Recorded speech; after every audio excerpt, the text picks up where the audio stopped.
Time's up, Admiral. Here it comes.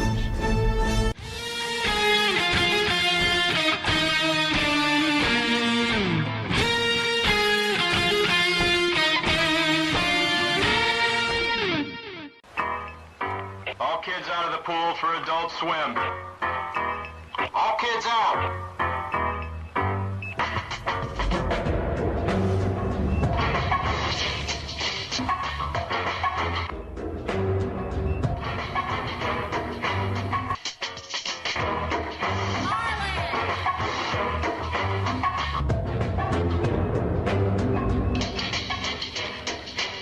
Lego Lord of the Rings Balrog raised eyebrows for what some fans say is an unfortunate pose. I see it.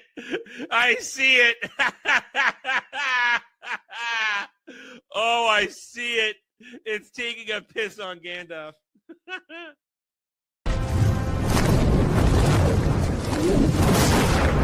You shall not! And he says to her, listen, you got a fine white girl ass. So I don't like the look of this D. Listen, I don't need gay or straight boner pills. My boner works just fine. Before you go, one question. Yes? Where in the galaxy is Sanusi? Show us your tits and I'll tell you. Yeah, I want to see movies!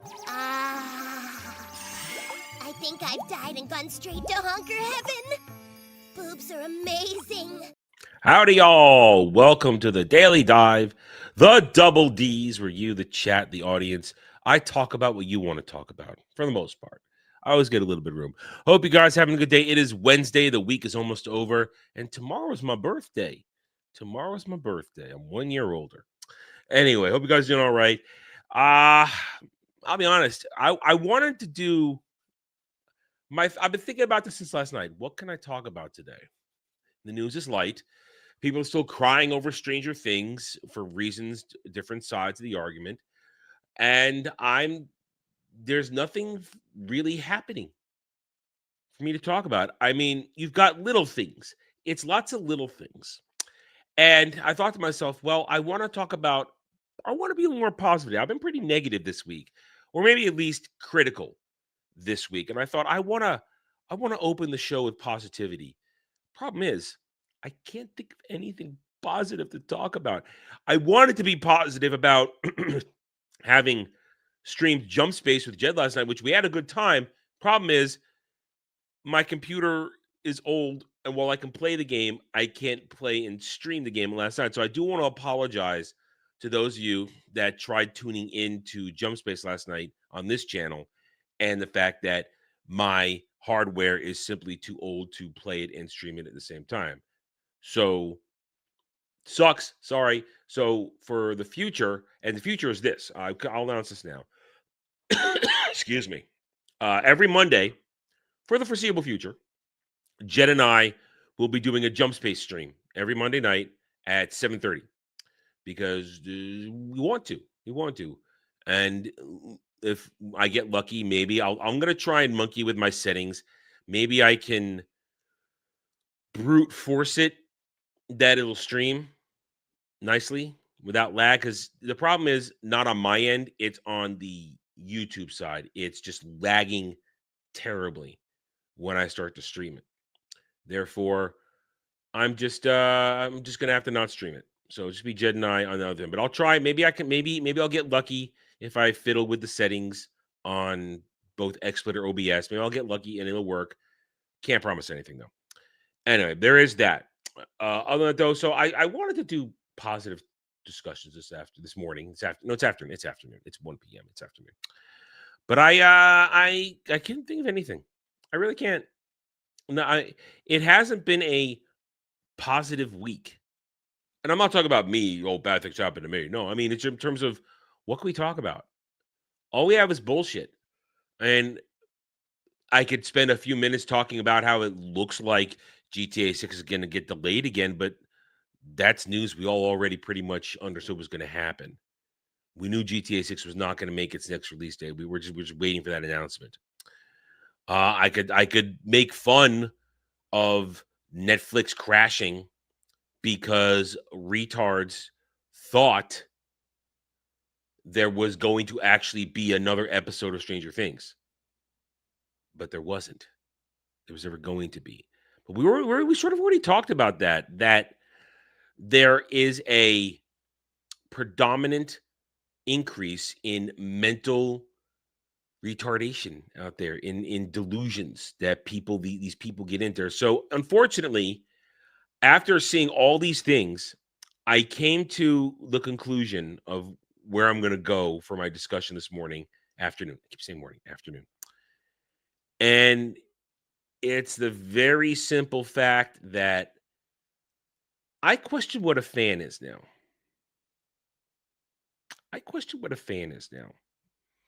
Not, let me make that clear. I'm not saying people aren't fans of stuff. I'm questioning what people consider the threshold for being a fan is. And I wonder about that now. That's where my mind is. That's where my mind settled last night. It settled on that fact that, and it started with the Stranger Things discussion, because we've all seen the meme of the flaming powerful stallion and people divided into sections and say, all these parts are awesome for this season or series or whatever. And I'm seeing a lot of people pushing their narrative. Now, I'm not saying it's the narrative, but their narrative, that there's nothing wrong with Stranger Things seasons 1 through 5. It's just the first example in all of this. And when I see people of that manner pushing a meme like that, and some of them doing different versions of it, but still they're trying to push the meme that every season is fire, I question whether or not you're really a fan of something, or you just happen to really like it and you're determined to push back against the consensus opinion. And we see that with a lot of things. And that's what made me question this. What is the defining threshold of being a fan of something? Is it just liking it? Is it obsessing over it? Is it obsessing and buying merch for it all the time? Is it making it total life? Is it are you a fan if you become so delusional you can't separate reality concerning what you like?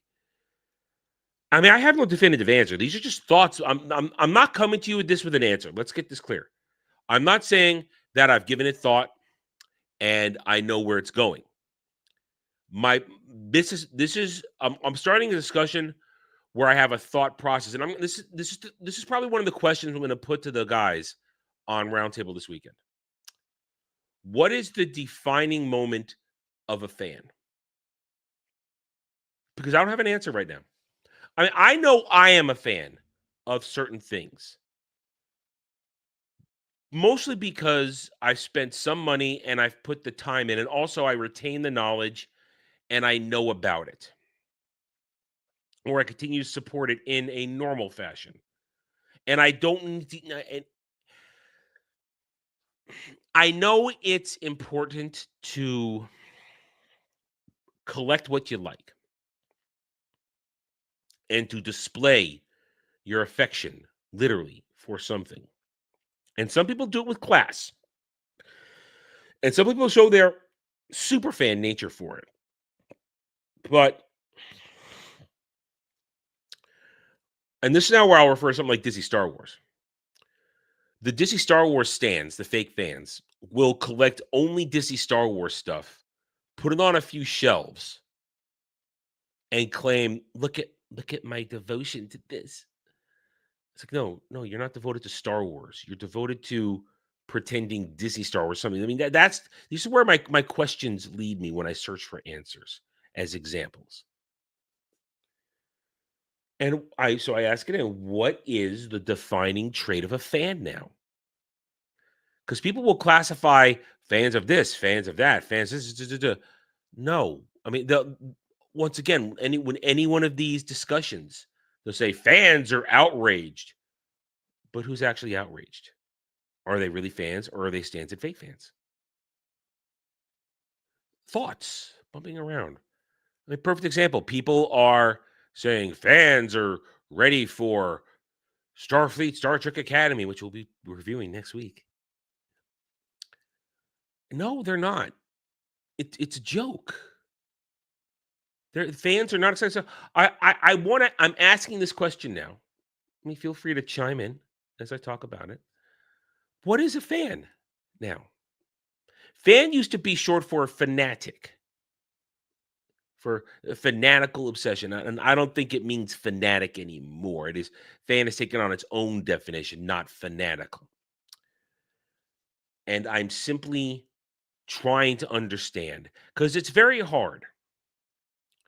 It's very hard because there are chameleon people out there who will claim to like something and show some interest in it, but then they'll embrace the worst part of it. See many of the Disney Star Wars fake fan stands out there. I love Star Wars, but I love George Lucas Star Wars, but I'm always here to protect Disney Star Wars. It's all Star Wars, that kind of shit.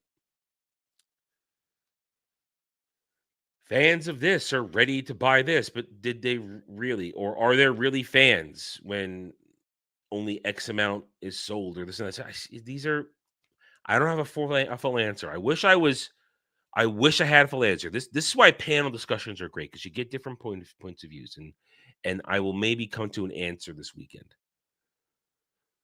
And that is where I am right now. That's where my head has been for last night. What is a fan? Is it because you buy a lot of stuff? I mean, listen. I display my Star Wars books. One, because I gotta have someplace to put them. I got these shelves to put them someplace.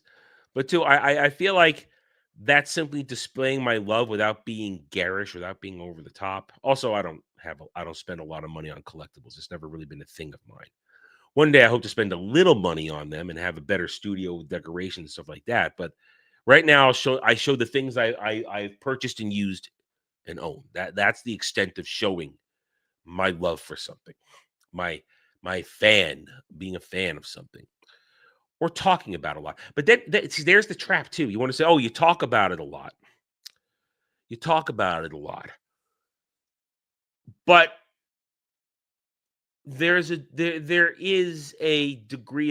degrees of talk about it. If you talk about it with knowledge, talk about the important things of it and have real discussions.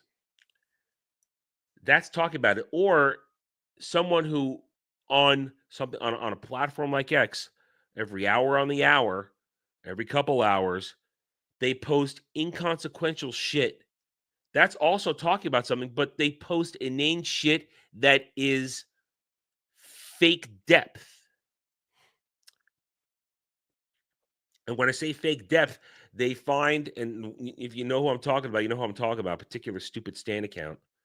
I call him the collaborator. Find some obscure piece of information, and even I don't know, of something like Star Wars. Some obscure, random 40-year-old piece of information, maybe drawn from a comic, maybe drawn from some random thing, and talk about it as though, look at this outstanding piece of lore info I just found. Isn't this great here? And that is try-harding. At least that's how I look at it. You're trying so hard to show you are a real fan because you found some obscure thing, but it's a meaningless piece of information because it means really nothing to the grand scheme of, let's just say, the Star Wars story, the Star Wars saga, the entire galaxy far, far away. And then they'll skim over something or read something once, say, oh, yes, I love this right here. Like, I'm so good at this now. But they can't hold a real in-depth conversation. Or if you try to, they'll challenge you with their random information. And if you don't know their random out there information, then, oh, I'm a better fan than you are because I know all this random shit. And I try to talk about it like it's poignant and important. I mean, you'll never question they changed the like button? What? Let me take a look. They changed the like button, you say? Change the like button? What's this now? Last night it was still a thumbs up. Let me look. I'll go to my own stream here. Let's have a look real quick. No, it's still a thumbs up for me. Oh, well, listen, YouTube's being retarded. They're being retarded as usual. Hang on. Excuse me. This 1% of the sick I still got. Still getting me every day when we go live. It's terrible. Yeah, YouTube's being a dick. I'm not going to try and defend that ever. I went up subs last night, took them right away this morning. Gone. Anyway, as I was saying, don't say I don't react to the chat. Don't say I don't interact with the chat. I see some stuff going on. I check it out before we continue our point. You'll never question how much I love Star Wars or Star Trek. You'll never question that because I've watched it so many times. I've accumulated knowledge. I can discuss points, this and that. But I don't own. I own what matters to me. I own the content. I own the content so that I can watch it, read it, play it.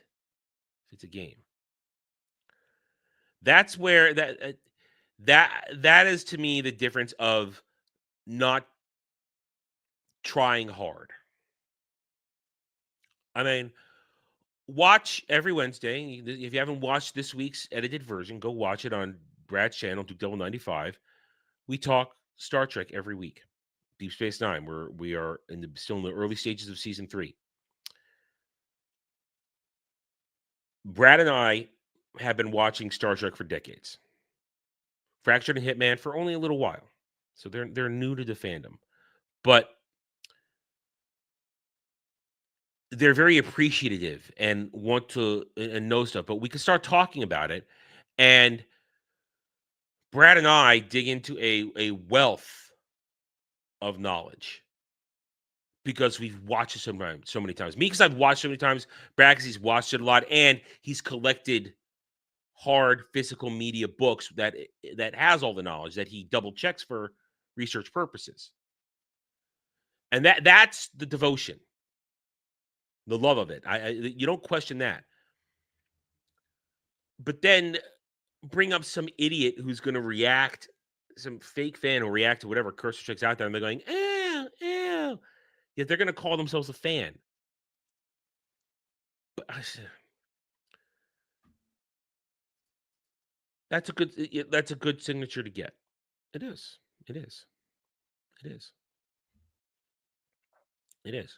He's old though. They're all only 3 left. Only 3 left. Him, Sulu, and Kirk. Only Chekhov, Sulu, and Kirk left. See, I didn't forget it this time. I've been forgetting that. I've been forgetting that he's still. Sometimes I'll make the joke. Oh, Shatner and Takei are fighting to stay alive. Don't forget Chekhov. Don't forget him. Anyway, excuse me. So I'm going to ask that question to the guys this weekend. I'm going to ask the question to the panel on Sundown Roundtable. Let's define fans. Let's try and define what is the current threshold for a fan. And it's not something we should have. Here's the other side of that. These thoughts I'm having. That is not something we should have to do. We should not have to define what a fan is at all. It should be welcome to your fandom. Welcome to this IP, this lovely, great franchise. We're happy to have you. But no, we need gatekeepers. You guys are the gatekeepers. That is what we call the chatter in here. You are the gatekeepers for a reason. We're here to collect this stuff and protect this stuff. We have to. No longer is an open door policy. That's something else that you could talk about. This once upon a time, fandoms were open door policies. The door is open. Everybody is welcome if you're willing to learn and listen and understand the greatness of whatever you're walking into. And for decades, that's how it was. People joined something they just wanted to learn, understand, not change. And that's where in the past 10 years, 15 years, that's where it all changed because the modern fan base, the new fan base came in and they came in to change. That's why there's the meme of the dude, the bouncer standing from the door. Join the fandom. Change the fandom.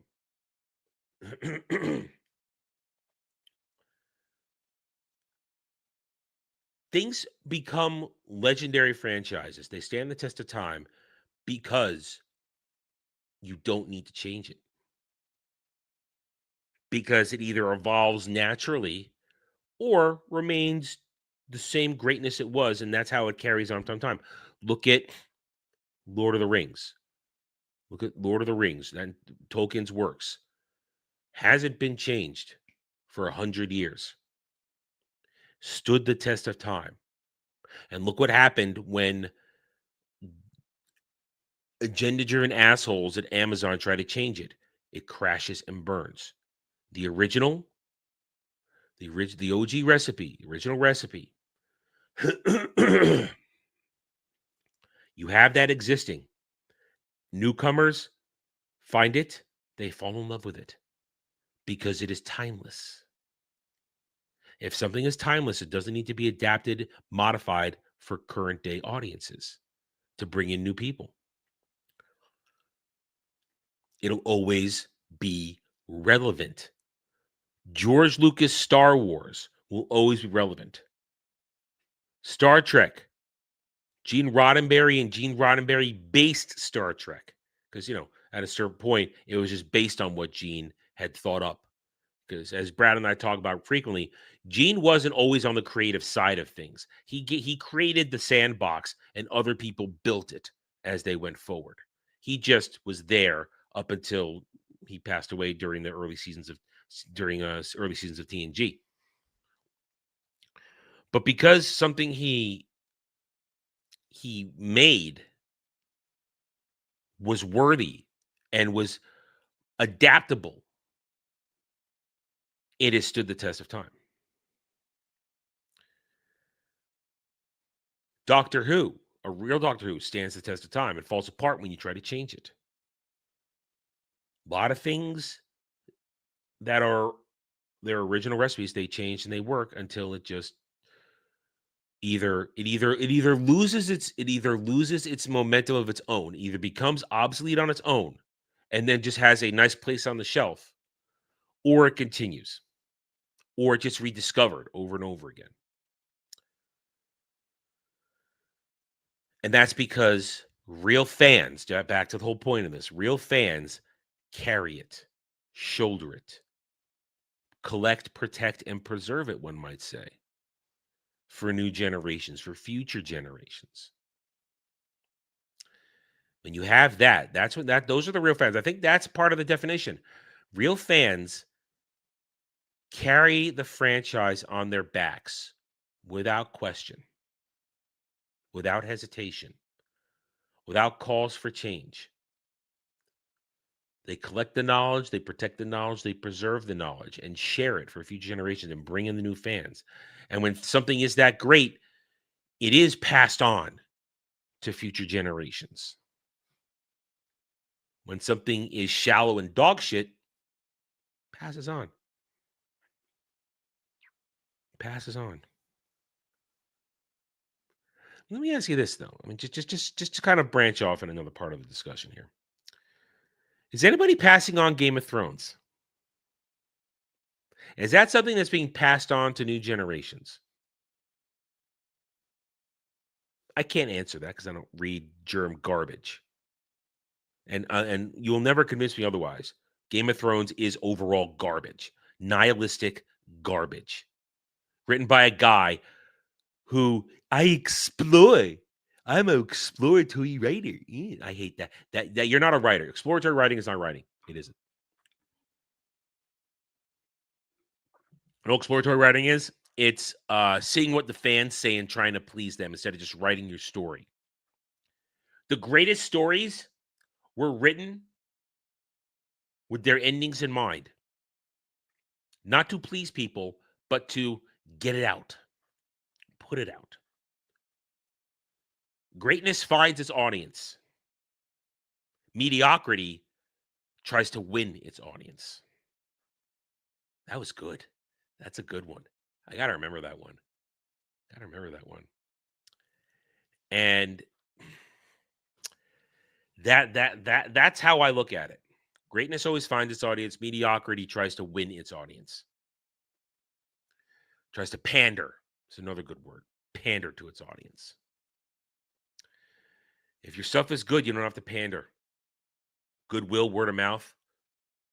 The quality will speak for itself. Will carry on for its own. Those are the thoughts going through. That's where my thoughts led me. And it evolved a little bit during that. This is why I love doing this. Let's start in a show like this.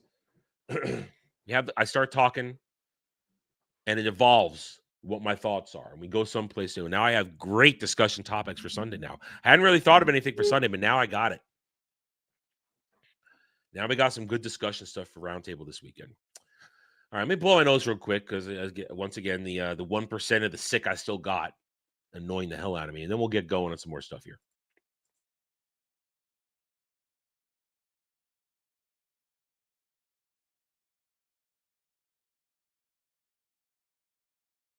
Okay.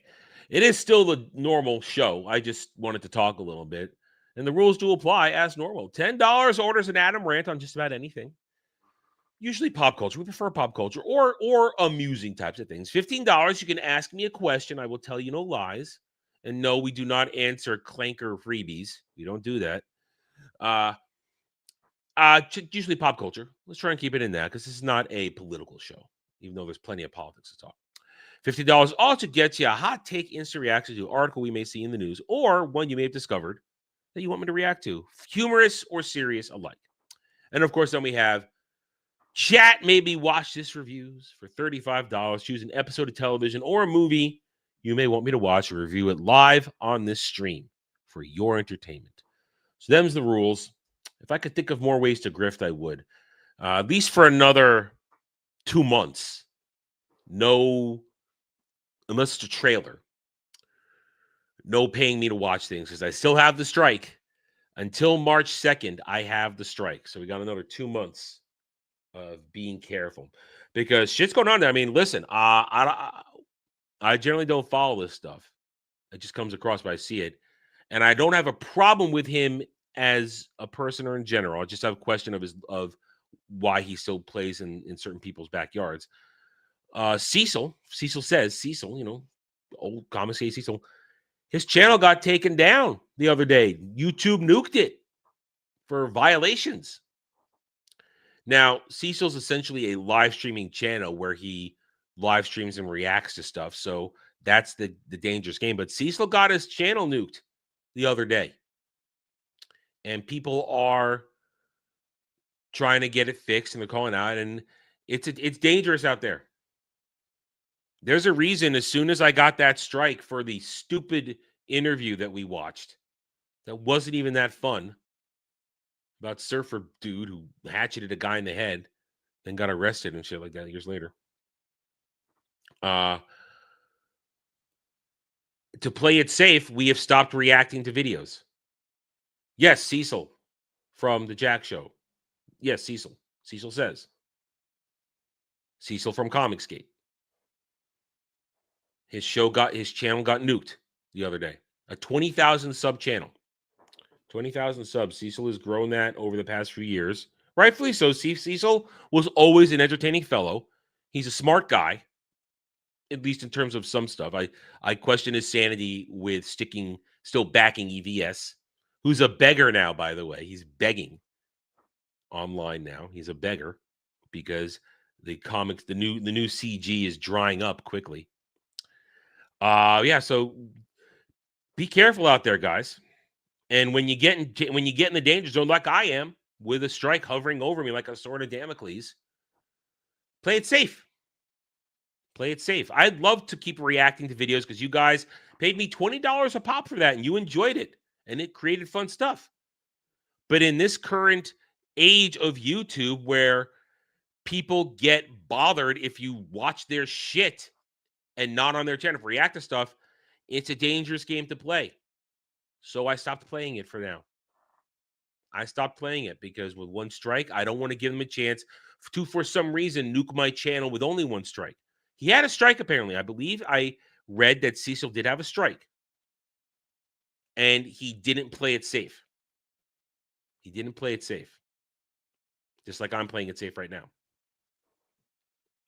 So be careful out there, guys. If you have a channel, be very careful. Watch what you do. Be very careful what you do. Make sure if you are a reaction, if you do reaction stuff, make sure it's people that don't give a shit. Stay away from corpos. And when you get the warning, honestly, here's my new policy. If I get a claim of any kind now, I am deleting the streamer video completely. Because the strike started with a claim. And like all other claims, I just kind of brushed it off, thinking, oh, okay, it's a claim. Doesn't matter. But no, it turned into a strike because they pressed the matter. So if I ever get a claim on something now, I'm taking the streamer video down. I'm taking it down. Taking it down. Not going to leave myself open to getting a strike. I get that warning, instantly, boom. Gone. Removing it. Not doing it. Not doing it. Playing it safe. Playing it safe. All right, so what are we going to do? We got news, but I do have one more thing I want to go over before we go to the news. This makes me laugh. Of course, I'm busy scrolling today. This morning, looking for things to talk about. Because there's no, as I see it, nothing jumps out at me yet today. We might find something in the news, but nothing jumped out at me. But I did see this. I did see this, and this makes me laugh. So New York Times wrote an article on the completion of the shooting of Star Wars Starfighter.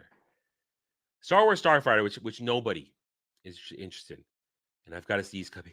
Excuse me. Oh, now I got to blow my nose again. Damn it.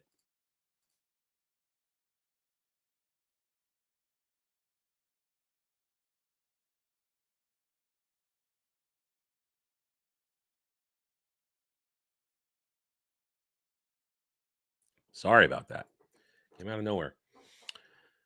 So New York Times writes an article basically talking up Starfighter. Right away, New York Times, we're not paying it any attention. But there are two nuggets from it that have surfaced online today that I find hilarious. And this shows you how uninteresting and uninterested people are in Star Wars Starfighter. There's a game, Jedi Starfighter. That's what I came to my head. In Star Wars Starfighter.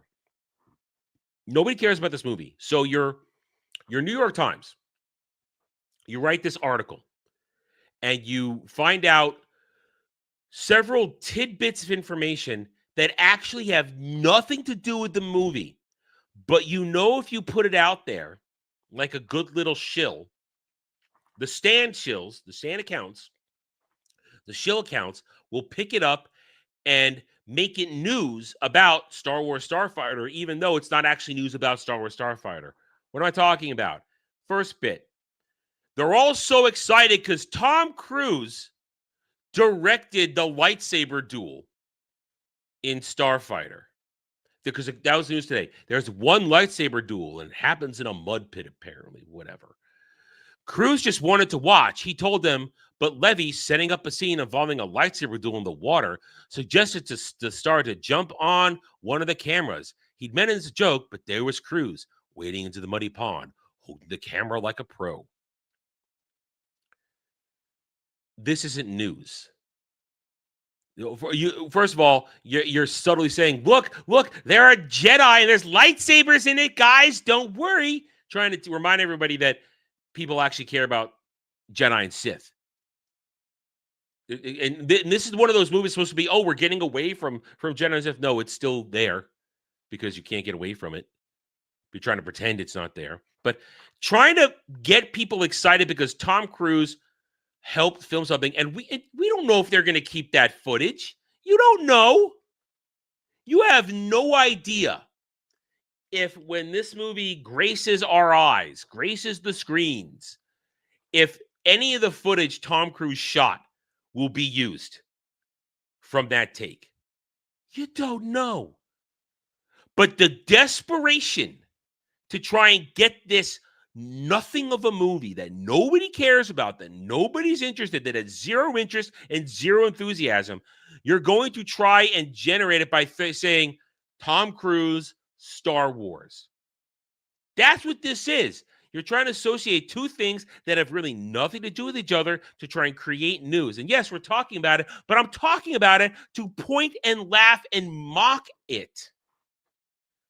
There is no reason whatsoever that you should have this be news, except to just try and make it a talking point to pretend that there's something interesting about this movie. In the similar vein, it comes out, Steven Spielberg visited the set of Sean Levy's Star Wars Starfighter. So what? So what if Steven Spielberg visited the set? Guess what? Spielberg was around when George was making the other movies because they were friends. They made Indiana Jones together. This is meaningless. Attaching big names to a movie they have really nothing to do with, because, as I said, this is meaningless. So you humored Tom Cruise and gave him a camera, and this is what the fake shield says. Tom Cruise directed a lightsaber duel. He held the camera. He didn't direct anything. He held the camera, and you don't know what they're going to do with that footage. You don't know. This goes back to what I was talking about a little bit before. Fake fans. They think talking about stuff like this makes you a fan, makes you excited, makes you weighing in, makes you look what we're covering. Look, we're covering this because we're fans. No, you're covering it because you're full of shit. You're making stupid comments. Oh, Steven Spielberg's there. What does it matter? On a grander scale, it doesn't matter, because what was the last thing Steven Spielberg did that was great? You got to go back decades. This movie is going to be nothing. It's going to be boring. It's going to be more worthless Disney Star Wars. Mark my words. There's nothing to this. They're not talking about anything. They wanted to leak. Oh, there's a lightsaber duel. And they're cloaking it and shit that nobody cares about.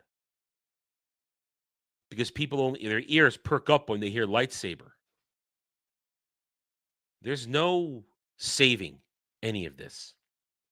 Dave Filoni sure is only going to save shit. Lin-Wen Brennan, she's the business side, and she's not good at her job anyway. Disney Star Wars remains doomed. I don't think this movie's coming out this year. I think this is a 2027 release. Correct me if I'm wrong. But it's going to fail. Because there's nothing in this that draws real fans of Star Wars. And the fake fans, they're fair weather. Their interest shifts with the breeze. They have no love. They have only obsession. If it ain't no Reylo, if it ain't no Ben Solo, if it ain't Ahsoka, if it ain't Andor, they don't care. They don't care. They're going to pretend to care, but then they're not really going to care. They'll have reactions. But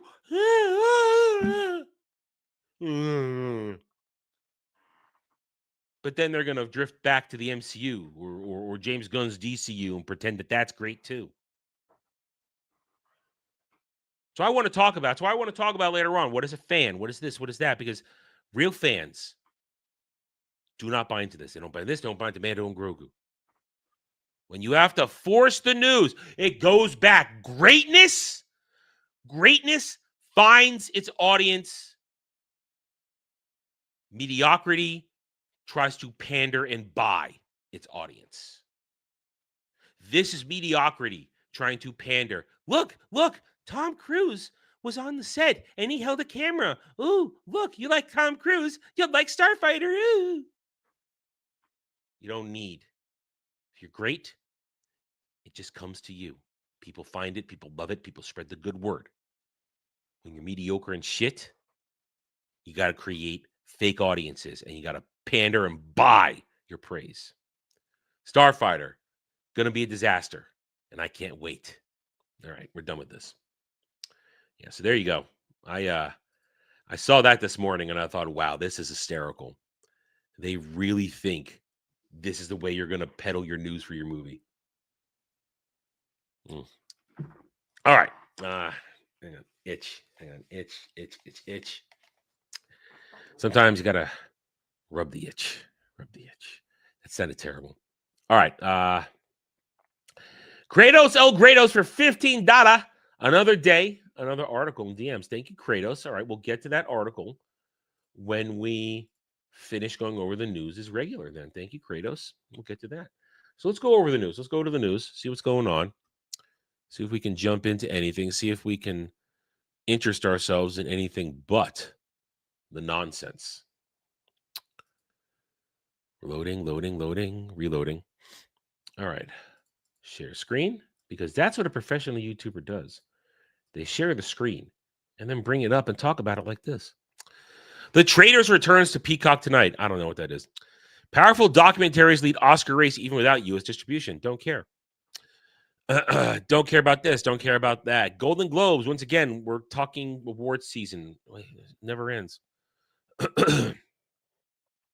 Of course, Avatar Fire and Ash will easily top Greenland 2 and something called Primate, because these are small-time movies, and this movie is going to still chug along. In fact, no. We'll wait until Sunday. We'll wait until Sunday to check on Avatar. We'll wait then. Don't care about awards. Don't care about Jane Lynch and this guy right here on Happy Place, which I don't watch. Don't care. Let's keep going. Wow, that's nothing, right? That's nothing news right there. Oh, here it is again. Tom Cruise visited the Starfighter set. Nobody cared. You don't. Here's how retarded this is. I'm gonna say it again. You don't know they're going to keep the footage he used. You don't know that. You have no idea what's going to happen on the editing room. You don't. Former Disney PR exec Brandon Shaw joined Seven Letter as partner. Okay, whatever. Don't care. J. Crew still exists? No, J. Crew still existed. Global filmmakers bring queer representation to festival film circuit and the Oscar race. It never stops. They're going to keep pushing this queer nonsense on everybody. Nobody wants your gay. Go fuck off. None of that. This is for Dre. I'll read this one for Dre. Greenland Migration Review. Gerard Butler heads up a Greenland sequel that's a dull dystopian slog. I hope for Dre's sake, as he goes to see this tomorrow, that it is not dull. He just wanted dumb, fun disaster movie. I hope it isn't for his sake. Once again, don't care about your gay hockey show. Literal gay. Not calling hockey gay, calling the show gay because it's about hockey players butt fucking. Yeah, I said it. Don't care about Emma Stone and J-Law. I don't like either of them. Paramount Skydance. Try it again. We know about that. With Warner Brothers, John Lithgow, he and Abbas, and Valerio Golino among speakers at Rotterdam Film Festival. Don't care about this festival crap. I don't care. Gay Haku show. What? Speak English, man. Primates, a horror movie based on a chick who had her face. What? Oh, we made fun of that years ago. You know about this one? Arbuff? Okay, all right, here's it. So this thing right here, this gay hockey show, they're talking about this gay, it's about a show of hockey players who are rivals, but they're gay together. It's a show that they're all talking about. It's like, oh, it's so representative, and everybody's enjoying it because these two gay guys who are hockey players are in a romance, but they're rivals. They're trying to make it a thing, and it's not. Nobody cares. Yeah, exactly. What the actual fuck? Exactly. Yeah, they've been talking about this thing for a few weeks now, and I've made fun of it every time it comes up. It's ridiculous. It's retarded.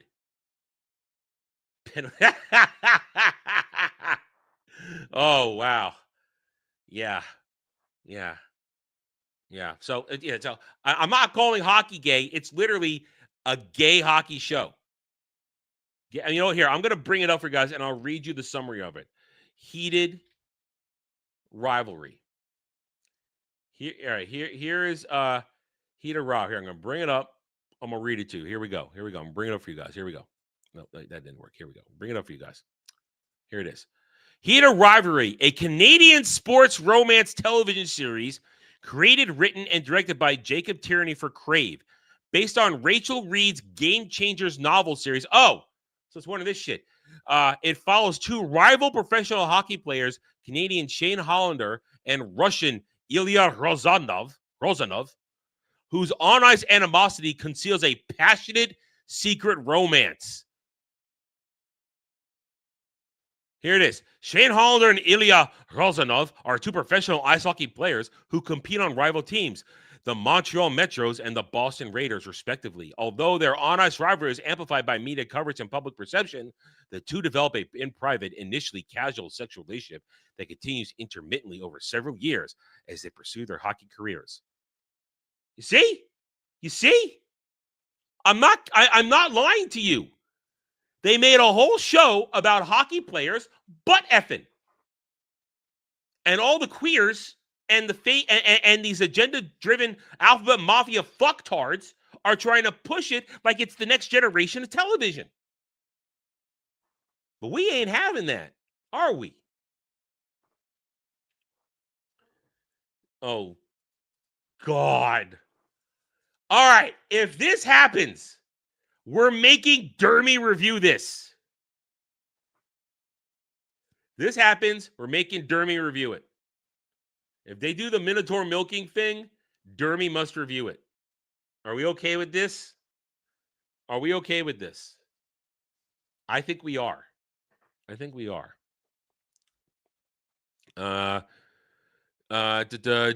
Jimmy Kimmel continues to melt down as an insane person.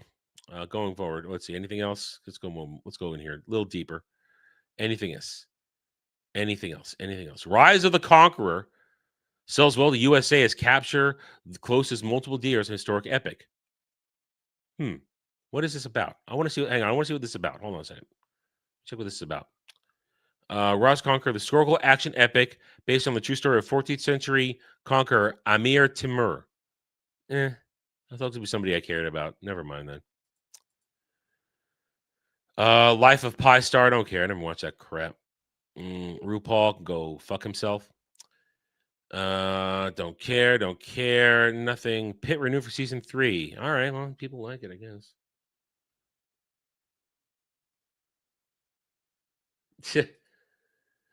Is that what it's based on? Is it based on they're mocking an actual rivalry? I'm sorry for you then. I'm sorry for you as a hockey fan. I'm sorry. I'm sorry for you. All right, it looks like that. There's the micro content. There it is. All right, it looks like that's it. That's all the interesting stuff we had there. All right, let's jump to IGN and see what they got going for us here. Nintendo source blames Switch 2 holiday sales slowdown on economic landscape and the absence of a major Western game, despite release of Metroid Prime 4 Beyond. All right, there's a very simple explanation for this. The Switch 2 has no library. The initial sale were all the diehards who really wanted the Switch 2. And they don't have a library. And Metroid, as cool as it is not a major seller. Okay, so it's based on that. Okay. Well, again, I'm sorry that they gayified your sport like that. I really am. I mean, I'm not into hockey. When I was into sports ball, I was a basketball guy. So, and basketball got gay all on its own. It needed no help. So I'm sorry that they did that. And you don't hate this stuff enough. You don't hate these people enough with what they do. You just don't. Corsair finally put out a full Elgato Stream Deck into top-end mechanical keyboard. Dermy was talking about this last night when we were on his stream. He was talking about how he shouldn't let himself spend $500 to have the Stream Deck built into it. I don't use a Stream Deck. I don't go for that stuff. Maybe I'm hurting myself as a streamer, but I don't do that stuff. But if you're into all that kind of tech, sure, go for it.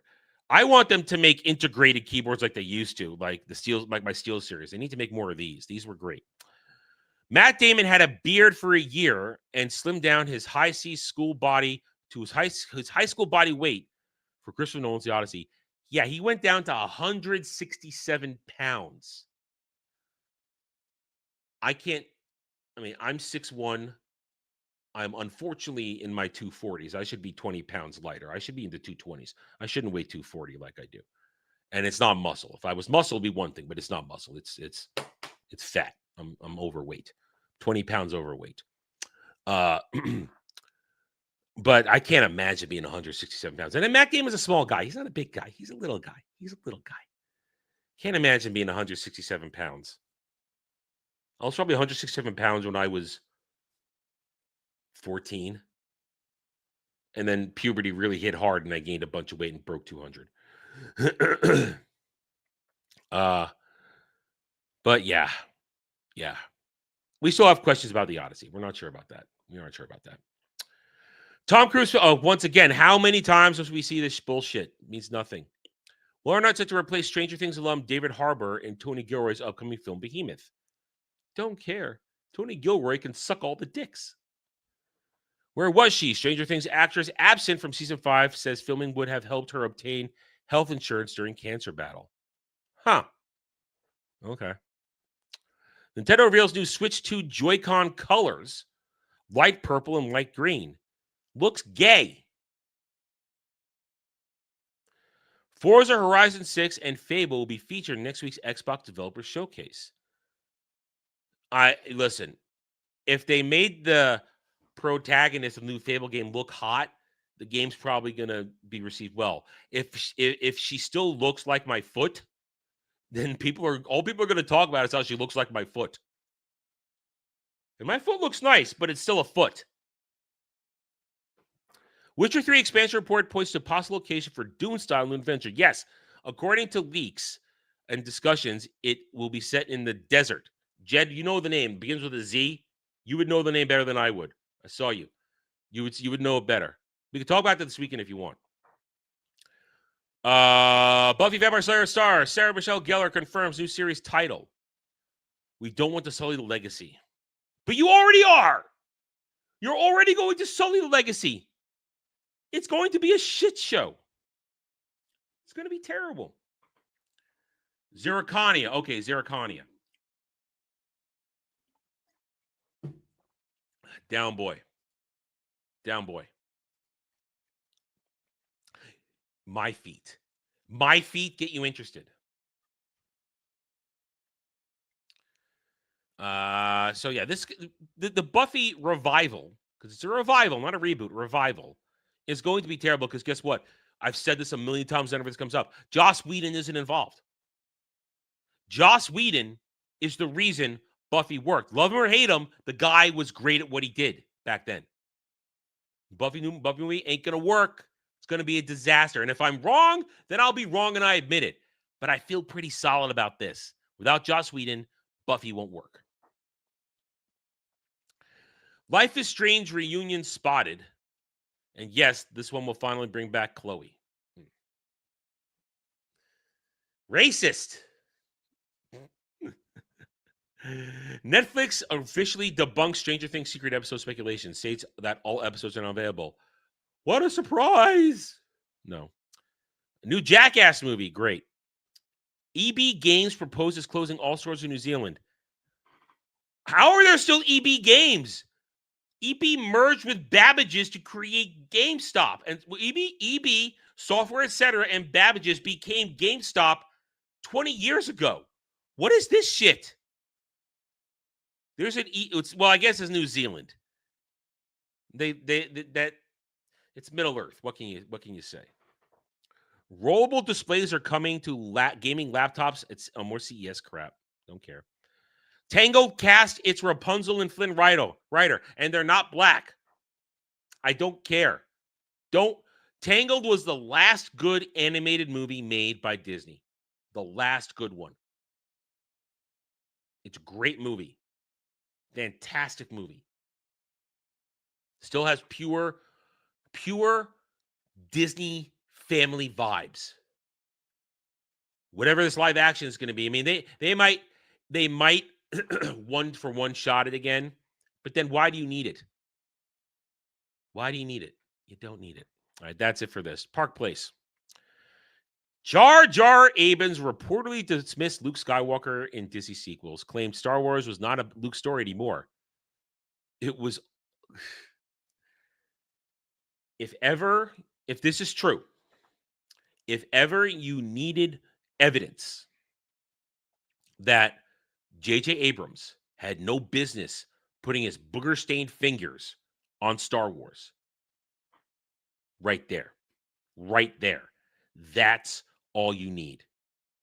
If you do not understand that Luke Skywalker is essential to the Star Wars narrative in some way, shape, or form, you have failed in understanding Star Wars.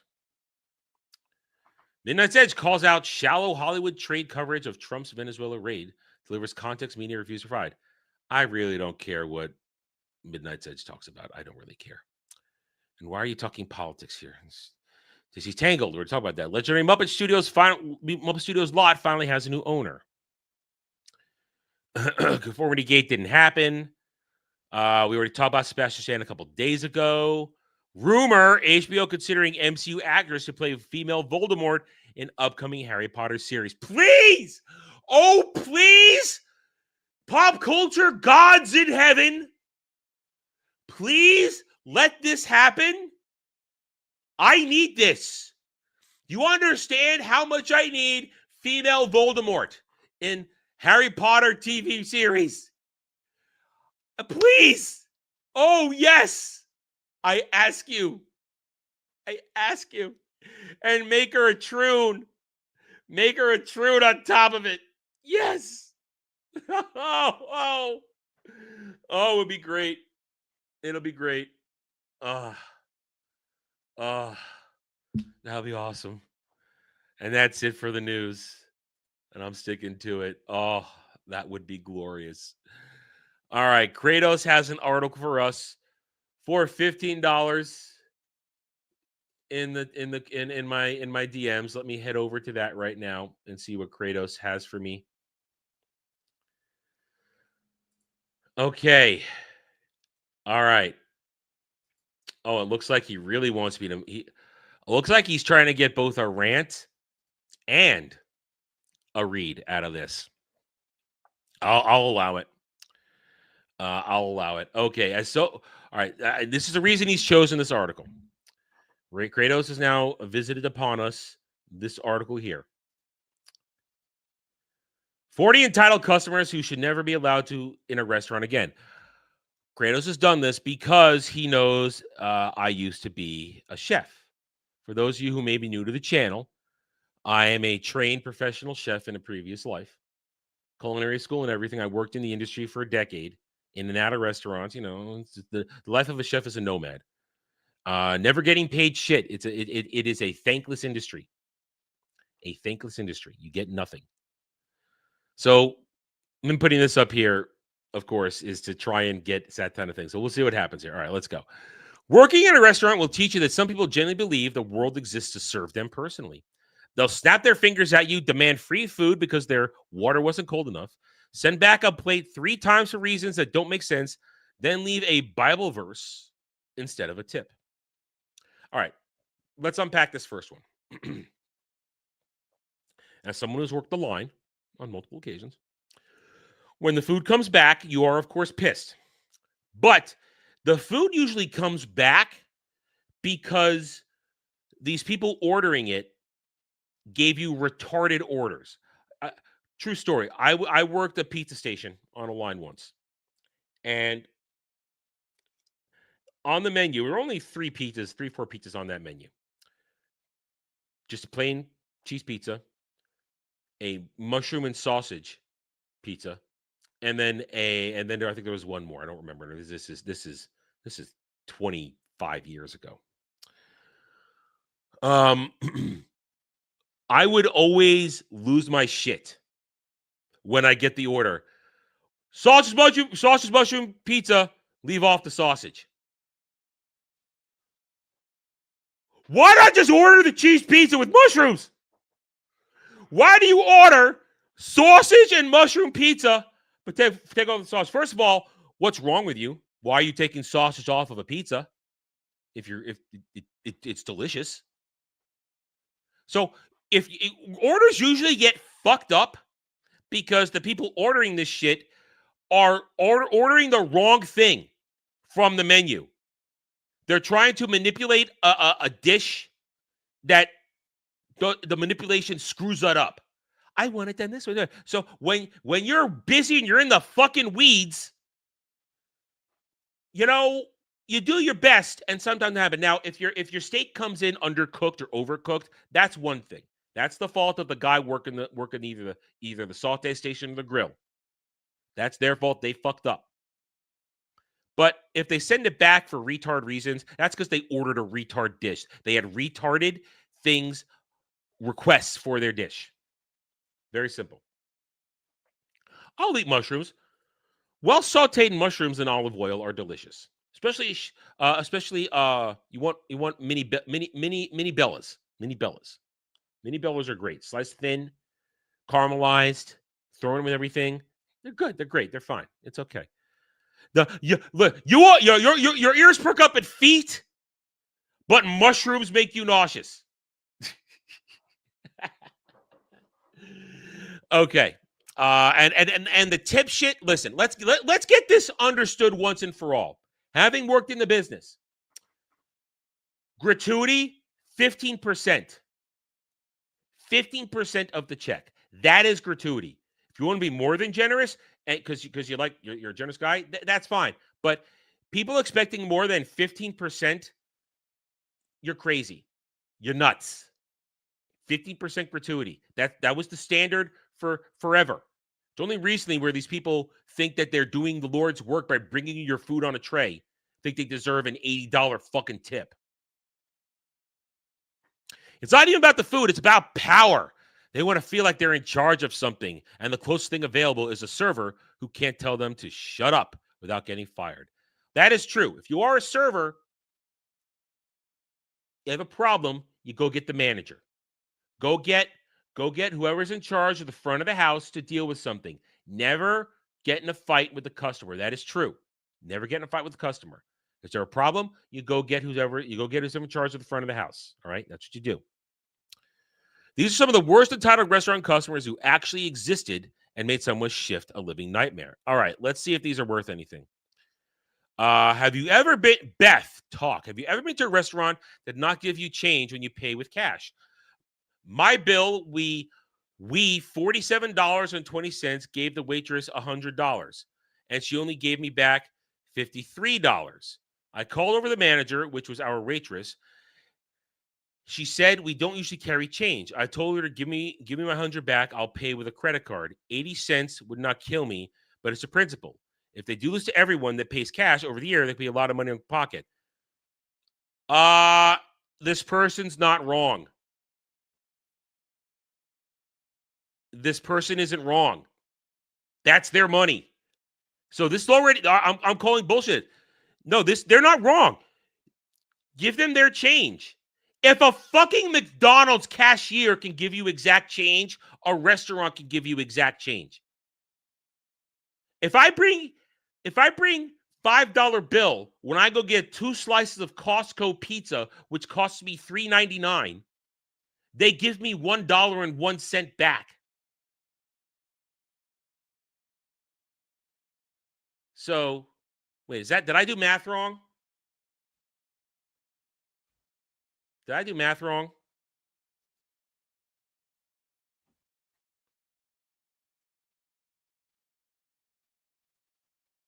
$153.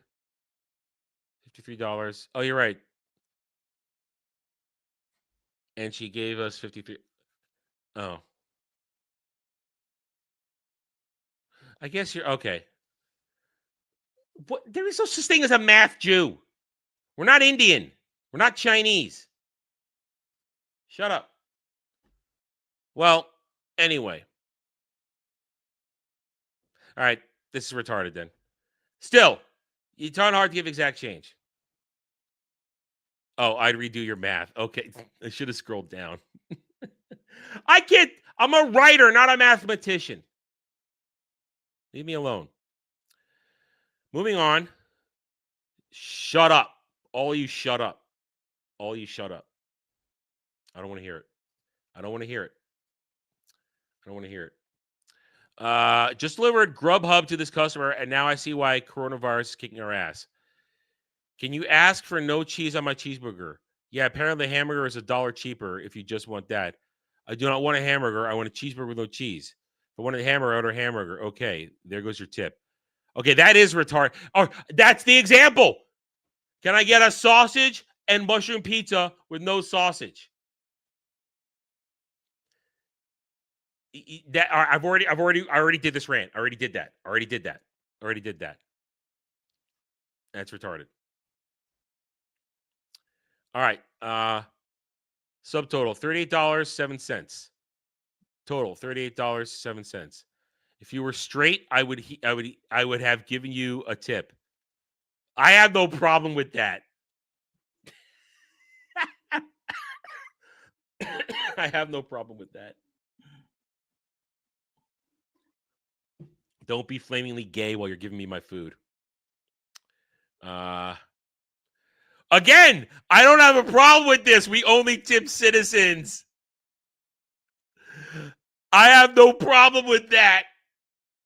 I have no problem with this. That's based. That's fucking based. Also, really, I mean, it's a $23, $38 thing. I mean, that's not a lot. You'd get like $1. I do have COVID-19, so clean this table efficiently. Thanks.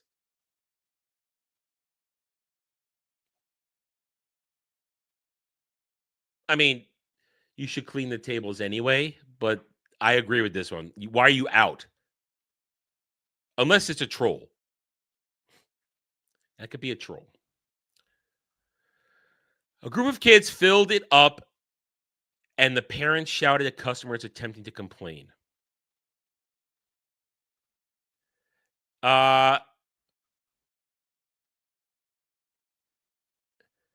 Yeah, control your fucking kids. That's not a dipping station. And you just wasted barbecue sauce and ketchup. That's a waste. You just wasted stuff, and it's not a dipping station. That's no one's fuck those parents. Control your fuck. See, that's bad parenting right there. That's bad fucking parenting. Control your fucking kids.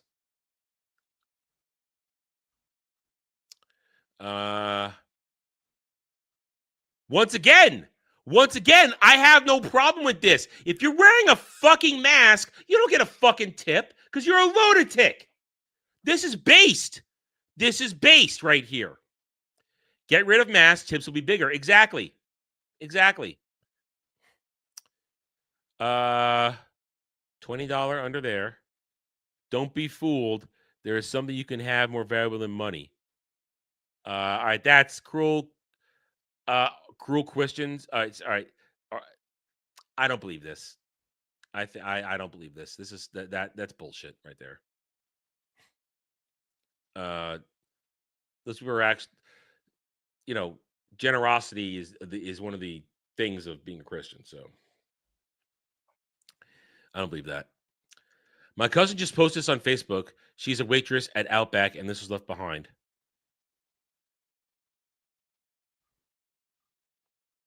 What am I looking at? They put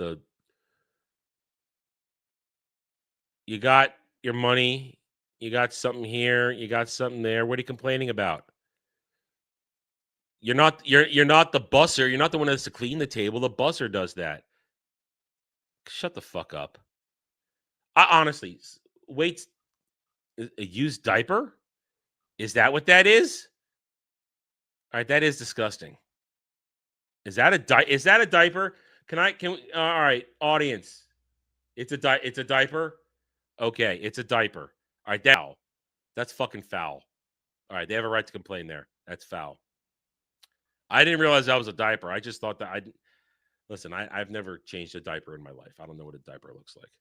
Last time I was in a diaper, I was less than a year old. Okay. My aunt and her friend took me to dinner. These 10 lovely people sat next to us and didn't even leave a tip. This looks like a fast food restaurant. You don't leave tips at a fast food restaurant.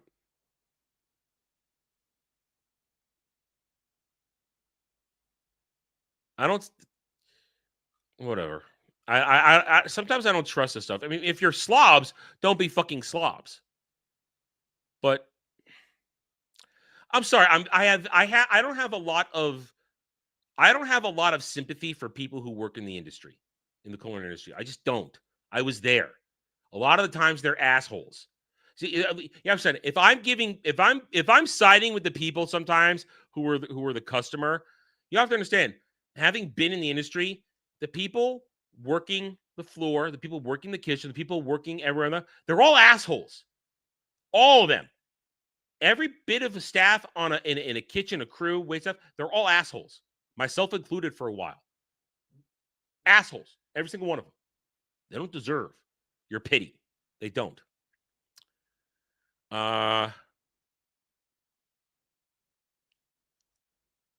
Listen, if you were a shitty waiter or waitress, you don't get a tip. Try a different job. Yeah, maybe you sucked. Maybe you sucked and you don't get a tip. Maybe you sucked. You don't deserve a tip. How about that? So rude. Wow. Maybe you sucked. Seen on a Facebook post on how people should tip their servers 20%. You dumb motherfuckers need to realize and understand that we don't have a tip for you. In fact, you should be tipping me, a veteran, for coming to your restaurants. How does that sound? Yeah, it's 15%, not 20%. You start crying about it, you start wanting more than 50%, I'm not going to side with you. I'm not. Sorry, the server gets screwed on this. Don't kick paying customers out after 90 minutes. Yeah, maybe don't rush your customer. I'm sorry, I'm citing. Anchor customer stiffing your server over bar's COVID rules. Locals rally with huge donation. No, I'm siding with the people. If you're trying to, once again, don't try and sell me sympathy for COVID rules. Fuck off. Go fuck yourself. You're all assholes. Wouldn't let him underage drink so he didn't tip. All right, well, there you go. If you're not, yeah, all right, shouldn't, yeah, don't try to drink if you're not 21 publicly. Get your beer, drink in private, be an underage drinker in private. You know, don't try and do it in public. You'll be retard. Didn't have enough for a tip. God bless. P.S. Nice rack. Based.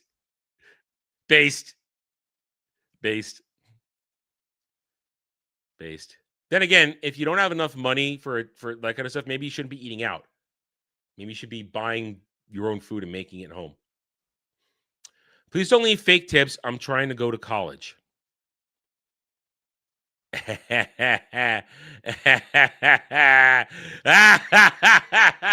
It's a good troll. I approve. My friend waited on 2 underage kids who tried to order drinks. Stiffing servers has always made someone a bad person, but during a pandemic, when benefits have run out and restaurant employees are struggling more than they already did, despicable. Everybody's at fault here. Everybody's at fault on this one. Everybody's at fault. Just learned as he was dropping a check, a table told my server they had just tested positive and he might want to get tested. So, yeah. How old is this? Hold on a second. When was this published? Hold on a second. Was this published during Coof era? No, this year. Wow. Posting, sorry, all this Coof stuff just makes me annoyed. Always makes me annoyed. All right, that's disgusting. That's filthy. That's fucking filthy right there. Keep your fucking shoes on. Putting your feet up, period, in a public place like that, shoes or feet, it's filthy no matter what you do. Filthy. Fuck you. This family let their kid crawl all over the restaurant floor, nearly tripping the servers.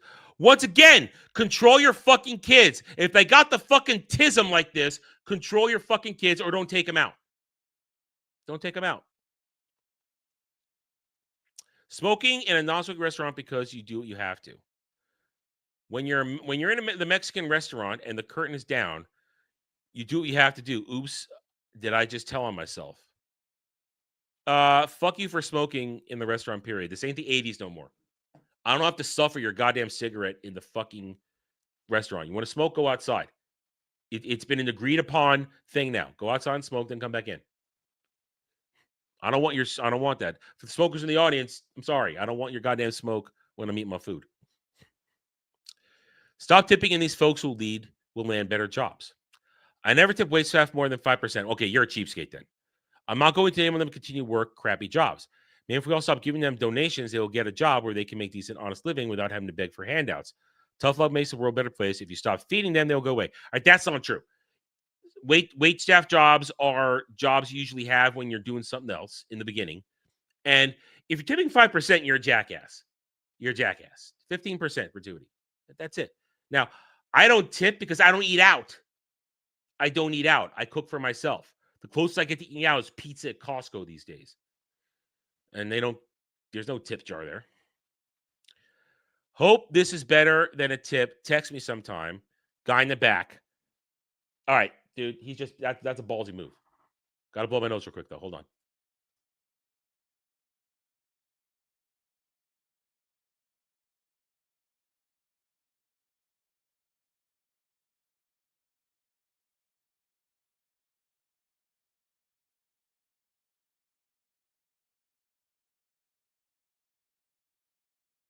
All right. On the one hand, players trying to play. Second, though, if you don't have enough to tip her, she's probably not going to go out with you because it means you're a cheapskate. So, I mean, it's a different era. I mean, up until the 90s, you smoked in restaurants. There was smoking sections. Now there isn't. It's just it's the agreed upon change. All parties agreed to this. Yeah. So this props to this dude trying to make a move, but if you don't tip, she's not going to be interested. And you're worthless. Use the right "your," but no apostrophe. Hey, shitty service, shitty tip. I mean, that's the thing. You should tip if your service is good. You tip your 15%. But if it's shitty, they don't get a good tip. You don't. Someone keeps stealing the tip jar at my local donut shop. Please stop stealing our tip jar. Maybe keep it where you can see it. Don't be retarded.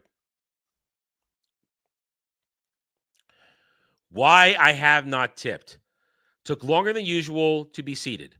Waited a grip for a waiter. What? Waited a grip for a waiter. Not only was my task unwiped, our surrounding tables were very filthy. When asked the ditzy host to request tables to be cleaned, the busser had the audacity to clean the tables with an attitude. All right. Maybe if the place was disgusting, you should have just left. Maybe if the place is nasty, why do you keep coming here if it's nasty? You should have left. This is unnecessary. And look, Karen nails. Oh my God. A few tips for better tips. Smile. I can't read this chicken scratch. This cursive is smile again. Joy and kindness goes a long way. Ask if we have had dessert. Bring check after we are done. Be warm. Again, don't expect a tip if you're a sullen bitch. Don't expect a tip. Guy left a negative tip to subtract from the total after calling the restaurant while inside to rush his order. All right, that's just a jackass. Don't be a jackass. I'll side with him on this one. Don't be a jackass. That's cruel. And for $1, that's just mean.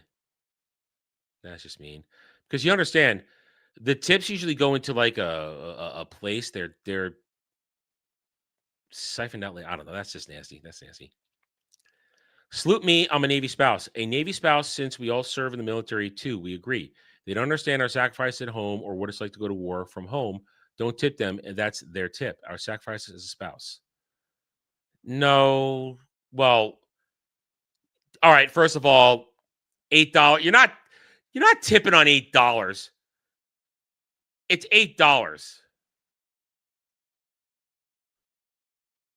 At $8, don't expect a tip on $8.83. Come on. What, you want your nickel? You want your nickel, your penny? She wouldn't eat her chicken because it's pretty much raw. You don't eat raw chicken. There's no such thing as medium rare chicken. That's called getting shit, I just forgot it. That's called getting God, what's it called with raw chicken? I just forgot the fucking name. I know this. I complain about it all the time. It's why I am so careful when I work with raw chicken and raw food, period. You don't eat raw chicken. You don't eat raw chicken. Salmonella. Thank you. Salmonella. Just completely forgot it. Yeah. Salmonella is a thing. Yeah. If it's pretty much raw, then you don't fucking eat it. You send it back. There's no excuse for undercooked chicken. None. Why no tip? Tipping reinforces income inequality. Tipping is inconsiderate to the. All right, that's just that's an asshole. That's an asshole. That's an asshole. If you spend enough money, you tip your 15%. Upvote or face 10 shifts bad luck. I hate that kind of shit. You're all retarded. An interesting note on a customer left on a reservation. I'm with my ex-wife. We are friends. Not like that. Well, kind of sometimes, but not really. I am totally available if any of you cute staff is interested. I'm the guy. On women only. If you're not, then first available. Lol. That's retarded. Lol. I've never seen a tip like this before. Well, that penny's kind of worthless now. Actually, pennies are all worthless now because pennies aren't made anymore. Yuck. Would you have an interest in joining me in my room? Hey, swing for the fences. Sometimes people are whores. Take a shot. Take your shot. You take your shot. You take your shot, man. You never know. She might be fantastically hot and be up for a little fun. What do you guys think about this? Girl that's not beige flagged, that not even a red flag, that's an air raid siren. My boyfriend's beige flag is that he gets impatient at restaurants and helps the waitress bring the place to our table. That's fucked up. Yeah, that is fucked up. That's fucked up. Yeah, he's gay. This is why I, as a restaurant host, hate kids and the parents who enable them. This is just for the floor. I had already cleaned the table, the chairs, and the shattered plate. All right, once again, I am going to side with the restaurant side. Control your fucking kids. When I got taken to restaurants, I hated it, was bored out of my mind, but I sat there quietly and ate bread and got told not to eat too much bread. I behaved myself when I went to restaurants. This is evil. Well, that looks like an IHOP. What the fuck do you expect? How people left their table at a Wendy's near me. It's a Wendy's. All right, that is unacceptable, but it's a Wendy's. It's a Wendy's. It's fast food. You get the worst kind of people sometimes in fast food joints. And that's it. That's it. All right, 40 entitled customers who should never be allowed at a restaurant. Some of these people were fine. Some of them were not. Okay, there it is. That was a used diaper. Oh, there it is in the front there. All right, I think you got your money's worth on that one, Kratos. You got a couple of rants out of me and maybe some perspectives you didn't think I would have. Maybe, just maybe. But thank you, Kratos, for the $15. We did have a little fun with that one. All right, we got anything else on the day? No, it seems like we are finished. It seems like we are finished. All right, boys and gals, that's it for the day. Thank you, everybody, for hanging out today. Is there anything going on tonight? No, I generally do take Thursday nights off. I don't do anything on a Thursday. It's basically my time to relax, decompress. Maybe I'm dead and I'm decomposing. We don't know it yet. It's my time to decompress, take it easy, get stuff done. I am trying to right now do some off-camera work for Dragon Quest 3 so that when we get back to it, we can try and push to finish it on the next thing. Well, that's not streaming, Kratos. That's if you guys want to play that tonight, that's different. I'm talking about I'm not streaming anything. I'm not doing any streams tonight. If you guys want to play Terraforming Mars later tonight, sure. Once Kella's on, let me know and I'll come on and we'll play it. I don't sure if you guys want to do that later tonight. But yeah, no streams tonight. No streams tonight. No streams tonight. I assume that our last game was corrupted, which is why you want to jump to Fort Bear. And I'm fine with that. I see no reason not to start a new game because I was operating with not fully understanding the game. I understand it a little bit better. I might make a few different decisions early on than I did last time. But anyway, so nothing tonight. Tomorrow is Friday. We got Ballbusters. Dermy is going to be supporting another fellow creator's new content launch. So that's kind of what tomorrow is going to be about. We got regular show tomorrow. No chat, maybe watches reviews. No gaming streams tomorrow night. For Sunday, though, for drive-in, though, on Saturday, we're watching Frequency, Jim Caviezel, Dennis Quaid. Good movie. Have fun with that one. Also on Saturday, I don't know if I'll be playing the co-op with anybody, so I might just do my own. I might do my own thing Saturday night. I might not be on Saturday if they're just doing Enshrouded again. Let's see. Sunday, roundtable, 3 p.m. Eastern. I've already teased what our discussion topic's going to be. We'll see what other news we get in the next 72 hours to tack onto that. And then next week, Monday, of course, right back here, Monday through Friday, 1 p.m. Eastern, Dave WWE. Also, starting next Monday, Jed and I will be doing Jump Space at 7:30 every Monday for the foreseeable future until we get tired of it. We may or may not have other people coming on. Some people have said if we need them, they're there, and we're going to try and get others to join us as time goes on because it's a 4-player game, for 4 people. And it would be nice to have somebody working, one of us, could be me, could be somebody else, working the support role on the ship when we're fighting other ships out there. Anyway, other than that, there are 2 polls running on the channel right now. I encourage you to go vote if you have not. First poll has been running for almost a week, and it'll be running for another week. It will be you get to choose the next Nerdgasm we're going to have in 2 weeks, in the 3rd week on I think we decided for Wednesday. I think because Sam does have the week off. So I believe we're going Wednesday, January 21st. We will be doing a Nerdgasm. But it's up to you. You've got 4 choices. And one of the choices I didn't think was going to make it is making a push. So go vote if you haven't voted yet. Spread the word. You got another week and a half to vote. You got until the end of Roundtable next Sunday to vote, is essentially what you got. Then, of course, you've also got the second poll. I put it up yesterday. Vote on to make sure. I want to make sure you guys are entertained when I'm gaming. And there's a lot of great stuff coming this year, but we have to kind of wait to get there. And I want to make sure when I'm playing a game just for solo play, you guys are entertained. Right now, we are working on finishing up Dragon Quest 3, HD2D. But, I mean, not a lot of you guys show up, so I'm wondering if you guys are really enjoying that. I want to make sure that you guys want me to continue and play 1 and 2 afterwards.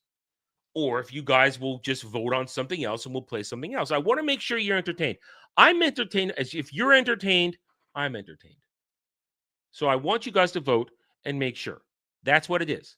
Because I can play these games by myself. I'll be just as happy. I want you guys to be entertained so that you come back and you tell your friends. That's what I want. So it's all about entertaining you. I know some of you are like, play what you like, enjoy what you enjoy, but I want you guys to have fun too. So we're good. So go ahead and vote on that poll as well. That'll be running for at least a few days because we got a couple days until we finish this. So I'm going to leave that up until we finish DQ3 HD2D remake. Other than that, it seems we have reached the end of another day. So thank you, one and all, for joining me today. Please hit that like button. Please subscribe to the channel, as YouTube is being YouTube and making it difficult every day. And I'll see you guys tomorrow with another Daily Dive. Until then, you take it easy and have a good rest of your day.